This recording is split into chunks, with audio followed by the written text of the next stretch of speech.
Na wapenzi watazamaji, natumai kwamba jioni ya leo mko salama na sisi hapa pia tuko salama. Nipo hapa mjini Nairobi kuzungumza na Wakenya watuambie labda mabadiliko ambayo yameweza kufanyika katika serikali yake William Samuel Ruto yanawafurahisha ama bado wanapinga baada ya broad based government kuweza kuungana na serikali kuu yake William Samuel Ruto. Hebu nizungumze nao watuambie mambo inakwendaje. Karibu sana. Asante sana. Naam. I think siku ya leo is another milestone day we've gotten. The president has done it again. But they always say amefanya ile kitu. So ile kitu hii amefanya ndio hiyo.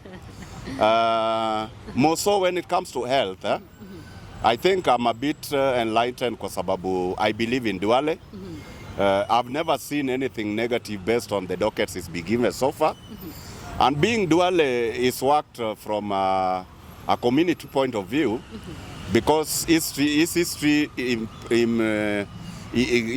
gives us a glimpse of what he did before he entered into politics. And whenever somebody has worked on policies developed from the community programs, that person is always above board, not unless he or she has his or her own bad manners. And now, why I'm enlightened is because Ministry of Health needs some fixing based on the new scheme that is brought up. I've made a lot of efforts to do my diligent research on why it is not performing. So many people cast aspersion on the proliferancy of our feminine unit, the people who've been given that docket. But equally, I'm a bit sure it is not about being a woman or a man. But so be it. If it could be that, then I believe Duale is going to do it. Yes. Now, we have seen the public service CS, that is Justin Muturi, who has been struggling with William Samuel Ruto over incompetence. He has now been fired and Ruto has replaced him. Do you think that William Samuel Ruto is going to gain that pressure again in Mount Kenya? Fine. One thing that is apparent, the community view, we are just being brought on board for no apparent reason. If somebody is given opportunity to deliver, it is not about the community.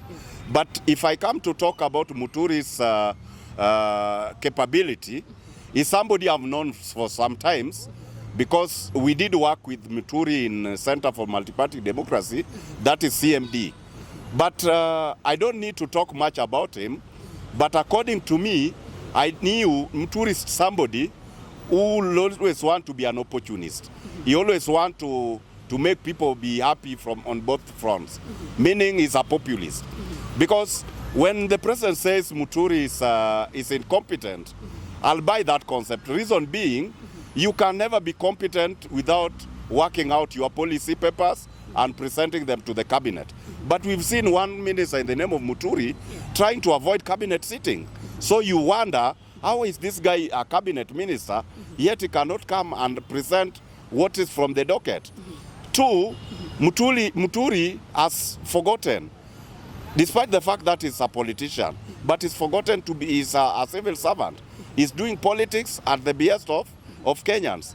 And so, when the president fired Muturi, I think it is an idea that is even late. I did say sometimes more than 2 months ago that Muturi should have gone like yesterday. Why am I saying that? I've told you I've known Muturi for quite a number of times. Even if he was given the speaker, I knew Muturi is somebody who cannot leave the test of time. When things are not above board, Muturi will also want to look for an escape route. Like if you see, like now, the seat Moses Wetangula is sitting on, when there are issues, I don't think Muturi can handle that. When we had Kenneth Marende, when he gave the Solomonic wisdom, Muturi cannot handle that. Just based on the simple aspect, the way I view him as a person. Two, I think the pressure in the Ministry of Health doesn't need politics. And the way I know Duale, let Madam Mulongo, Dr. Mulongo, to handle the other docket. I know she will perform. Because some of these things are not casted on stones. There's nobody who was given birth to be a minister. And so, if they are given clean bill of health and given political goodwill, I know they are going to perform. And in an event somebody is not performing, then they have to give way. Yes.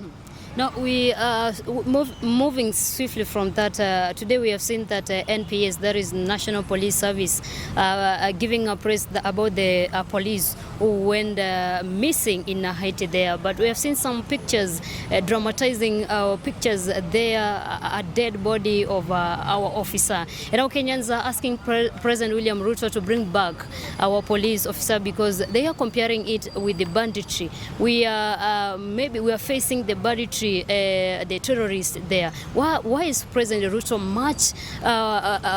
consuming much power to Haiti when Kenyans, they are facing more terrorists? I think Kenyans, we are just unfair.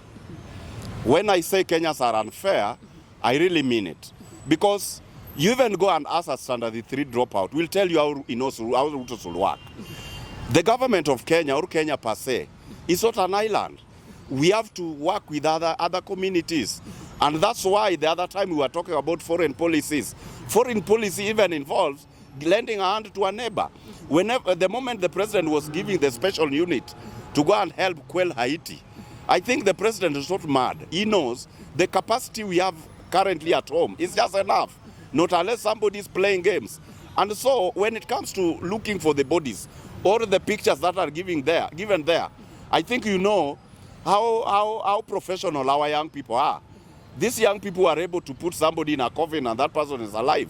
They are equally able to use that AI to make sure somebody in that picture, to look for a police body that is already there. I don't deny that body is there. But when the people says we are working on that, I think we need to give these people time to handle that.